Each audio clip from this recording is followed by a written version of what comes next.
عمران خان پاکستان کی سیاست کا ایک ماضی ہے. عمران خان پاکستان کی سیاست کا ماضی ہے.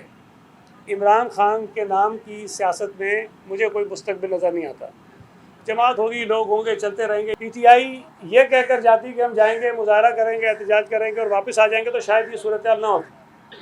لیکن اگر کوئی جماعت یہ کہہ کر احتجاج شروع کرے کہ ہم جہاد کرنے جا رہے ہیں اور ہم عمران خان کو جیل سے آزاد کر کے لائیں گے، اس کا مطلب کیا ہے؟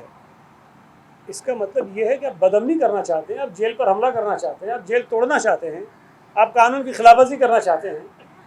تو بطور سیاسی کارکن ہم سب ظاہر اس بات کے بڑے حامی ہیں کہ پرامن احتجاج کرنا سب کا حق ہے، سب کو کرنا چاہیے. لیکن اس احتجاج کی آڑ میں اگر کوئی انتشار پھیلانا چاہے، دہشت گردی کرنا چاہے، لاقانونیت پھیلانا چاہے، تو میں سمجھتا ہوں کہ وہاں پر بھی پھر کچھ نہ کچھ جو ہے اس بات کا انتظام ہونا چاہیے کہ اس کو کس طرح روکا جا سکتا ہے. دوسری ایک بات، ہم اکثر یہ بات سنتے ہیں جب لوگ کہتے ہیں نا جی آئین ہمیں اجازت دیتا ہے، تو اگر آپ دیکھیں نا آئین میں جہاں لکھا ہوتا ہے نا کہ آپ کو یہ کام کرنے کی اجازت ہے، تو آگے لکھا ہوتا ہے سبجیکٹ ٹو دی لا، قانون کے مطابق. تو اگر کوئی قانون کچھ کہتا ہے کہ آپ یہ کر سکتے ہیں، آپ یہ نہیں کر سکتے ہیں، تو وہ ان لمیٹڈ آزادی کہیں بھی کسی کو نہیں ہوتی ہے. کچھ ایشوز ایسے ہیں جس پہ ہمارے شدید تحفظات ہیں، اور پاکستان پیپلز پارٹی کی سندھ حکومت بھی اور پاکستان پیپلز پارٹی کی قیادت بھی ان ایشوز کو پراپر طریقے سے اور بھرپور طریقے سے اٹھا رہی ہے. جہاں تک ان کینالز کی بات آپ کر رہے ہیں، متنازعہ جو 6 کینالز کی بات ہے، سندھ اسمبلی نے ابھی تک یہ ایشو اتنا پبلک میں آیا بھی نہیں تھا. سندھ اسمبلی نے اس پہ بڑی تفصیل سے بات بھی کی اور قرارداد بھی منظور کی، جس پہ ہم نے کہا کہ یہ ہم کسی صورت نہیں ہونے دیں گے. اچھا، اس میں جو پولیٹیکل آپ کے اینگلز ہوتے ہیں اس سے ہٹ کے بھی دیکھیں، سندھ حکومت میں جو لوگ بیٹھے ہیں، جو سندھ اسمبلی میں نمائندے بیٹھے ہیں، ان کو سندھ کے لوگوں نے منتخب کر کے بھیجا ہے. کسی جماعت سے ان کا تعلق ہے. ان کی پہلی ذمہ داری یہ ہے کہ وہ اپنے صوبے کے لوگوں کے مفادات کا تحفظ کریں، ہر قیمت پر تحفظ کریں. اور ہم اس چیز سے بالکل بھی غافل نہیں ہیں. ہم بھرپور طریقے سے اب بھی کر رہے ہیں، لیکن ظاہر ہے کہ پہلے ہی دن آپ بندوقیں اٹھا کے گولیاں تو نہیں ماریں گے کسی کو. ہم نے پراپر طریقے سے چیزیں جو ہیں آگے رکھی ہیں، آگے بڑھائی ہیں. اور یہ تو ایک تو چیز ہے نا، آپ نے سوال کیا، میں آپ سے بات کر رہا ہوں، لیکن حکومت کا یہ کام نہیں ہوتا کہ وہ آ کر پریس کانفرنس کرے اور اسمبلی میں بات کر دے. حکومت جو ہے مختلف فورمز پر آئینی اور قانونی طریقے سے ان ایشوز کو ریز کرتی ہے، ان کو اٹھاتی ہے، اس پہ بات کرتی ہے. ہم وہ بھی کر رہے ہیں. اور یہ جب ایکنک میں یہ مسئلہ آیا تھا، سندھ حکومت نے اس پہ بھی اعتراضات اٹھائے تھے. ایکنک نے اس کو منظور تو کیا، لیکن کنڈیشنل منظور کیا کہ سندھ حکومت کے اعتراضات جو ہیں ان کے ساتھ انہوں نے لگا کے بھیجا اور کہا کہ سی سی آئی میں رکھے. ہم نے سی سی آئی کو بھی لکھا، اور اس کے پیچھے جو ہمارے دلائل ہیں وہ بڑے ویلڈ ہیں، بڑے مستند دلائل ہیں. اور مجھے امید ہے کہ جب اس پر بات ہوگی سی سی آئی میں، تو میں یہ اس وقت کسی کی نیت پہ شک نہیں کرنا چاہتا ہوں. وفاقی حکومت بھی جب ہمارا موقف سنے گی تو یقینی طور پر جو ہے ہمارے موقف کے ذریعے ہم اس کو قائل کر لیں گے. نشتر پارک میں جلسہ طے کیا تھا، اس کا اعلان بھی کیا، لیکن جب باقاعدہ اجازت نامے کے لیے ہم نے وہ اپنا مرحلہ شروع کیا تو ہمیں معلوم ہوا کہ 30 نومبر کی تاریخ میں نشتر پارک کسی اور تنظیم کو اس کی اجازت مل چکی ہے.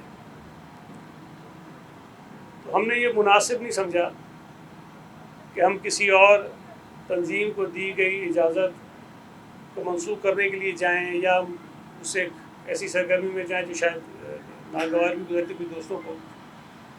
ہم نے آپس میں مشورہ کیا اور مشورہ کرنے کے بعد یہ طے کیا کہ ہم جلسے کا کہ ہم مقام جو ہے وہ تبدیل کر دیں، اور پھر ہم نے اس جگہ کا انتخاب کیا. پاکستان پیپلز پارٹی آپ سب کے علم میں ہے 1967 میں قائم ہوئی، 30 نومبر کو لاہور میں، اور آج ہم 2024 میں پارٹی کا 57واں یوم تاسیس منا رہے ہیں. جو ڈیولپمنٹ ہوئی ہے ان 57 برسوں میں اس میں جو تاریخی کام ہیں وہ شہید ذوالفقار علی بھٹو یا شہید محترمہ بینظیر بھٹو یا اس کے بعد آصف علی زرداری صاحب کی قیادت میں جو ہماری حکومت رہی ہمارے نصیب میں آئے. اس ملک میں آئین، متفق آئین اگر کسی نے دیا تو پاکستان پیپلز پارٹی نے دیا. اس آئین کو جب عامروں نے مسخ کیا تو دوبارہ اس آئین کو بحال پاکستان پیپلز پارٹی نے کیا. اس ملک میں صوبوں کو جس خود مختاری کا دعویٰ 1940 میں قرارداد پاکستان میں کیا گیا تھا اس پہ عمل درآمد 18ویں ترمیم کی صورت میں پاکستان پیپلز پارٹی نے کی. تو یہ چند چیزیں ہیں جو میں آپ کو گنوا رہا ہوں، لیکن اس کے علاوہ لاتعداد ایسے کارنامے ہیں پاکستان پیپلز پارٹی کے جو ہم نے اس ملک کے عوام کے لیے، لوگوں کے لیے کیے ہیں. خیبر پختونخوا کی جو حکومت ہے، اگر کسی صوبے میں کوئی حکومت آتی ہے، لوگ اس کو منتخب کرتے ہیں تو اس لیے تو منتخب نہیں کرتے ہیں کہ آپ جا کے اسلام آباد کے اوپر چڑھائی کریں.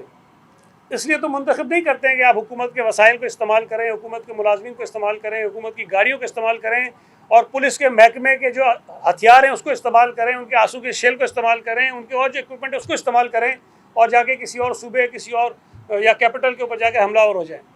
یہ بہت سنگین صورتحال ہے اور یہ مجھے یاد نہیں پڑتا ماضی میں کوئی ایسی صورتحال پیدا ہوئی ہو. پیپلز پارٹی اور نون لیگ کے بھی اختلافات رہے ہیں. پنجاب میں ان کی حکومت ہوتی تھی، وفاق میں ہماری حکومت ہوتی تھی، لیکن ایسے تماشے آپ نے نہیں دیکھے ہوں گے.